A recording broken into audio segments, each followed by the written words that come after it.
For some people, playing aggressive comes naturally, but for others, a bush is more preferred. Improving your aggression to make sure you're incorporating ways to protect yourself is easy, and it can affect your gameplay drastically. Today we'll be going over speed and precision, fighting multiple opponents, vulnerability, fight times, and aggressive loadouts.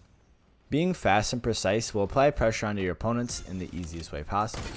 The pressure will stop your opponents from being able to regain control of the situation by editing out or making a play on you. Once you manage to get a wall, it's all about accuracy and the correct edit. Let's go over 2 edit plays I use frequently. My personal favorite is when I edit the wall and then immediately reset the edit, so when your opponent shoots at you, they're going to end up breaking the wall rather than hitting you. That way you can get a quick shot and then retake the wall again. As well, I always see players edit directly into their opponents with the same exact edit and pretty much run right into them. So make sure you're using some different edits that are going to take your opponents by surprise and will save you the chance of being hit from them. When you have to fight multiple opponents, it's hard to be aggressive and keep tabs on exactly where all your enemies are in the area. Staying on height will give you the best advantage because you're going to be able to oversee where exactly everybody is, but you might miss out on some of the fights below, and that's not exactly being aggressive. If you're in a, say, 1v4 situation, isolating opponents on the outsides of the fights is one of the best ways to take care of it, because you're going to be able to take them out without being third party from anybody else in the fight, and you don't have to fight 3 people at once, and picking them off one by one will help even the odds out a little bit. But you have to be careful. Even if you laser someone or pump them very hard, you can't get tunnel visioned, because even if they're one shot, jumping down from height and giving up your positional advantage may be the only advantage you've had, and then you're going to put yourself in a pretty bad position. When in fights, make sure you're being smart and not leaving yourself vulnerable.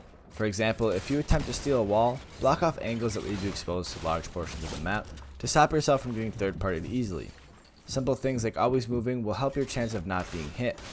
Whenever I'm in a fight, I usually be spraying at players while I'm walking towards them and jumping and such. That way I won't be able to be hit, and sometimes I'm not even ADS'd in.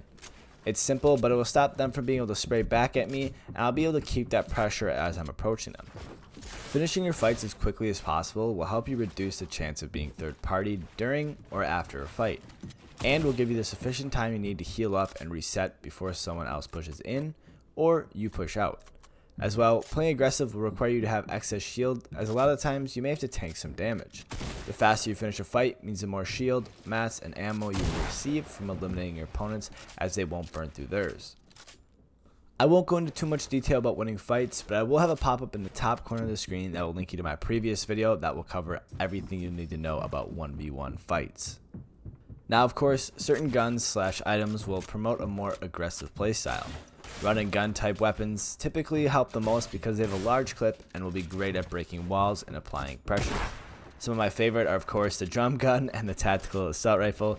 They're both very spray weapons, but I also like to use the minigun. You just have to be careful, as the charge up for it can take a couple of seconds, and if somebody edits out on you, it's going to be kind of hard to deal with them, as it won't really output as much pressure as a drum gun or tactical assault rifle.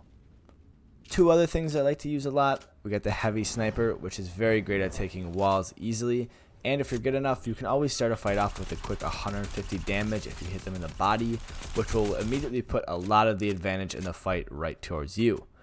Plus, stinks are another really great one, especially in scrim type matches where players turtle up a lot. You'll get them moving around, burning through their mats, and you can kind of move them into a situation where they might not be as great. I do want to mention that if you guys want to join my Discord, we're trying to revive it a little bit, so we're going to have a lot more custom hosts as well as zone war hosts, so the Discord will be overall a lot more active. We're going to be hosting tournaments on the weekends coming up for cash prizes, so make sure to join down in the description and start participating in some of them. That is going to wrap up the video there, guys. I hope you did enjoy. Let me know down in the comments, though, what's your favorite aggressive weapon to use? Is it a drum gun, minigun, heavy sniper? Let me know down in the comments, and I'll see you guys all in the next one.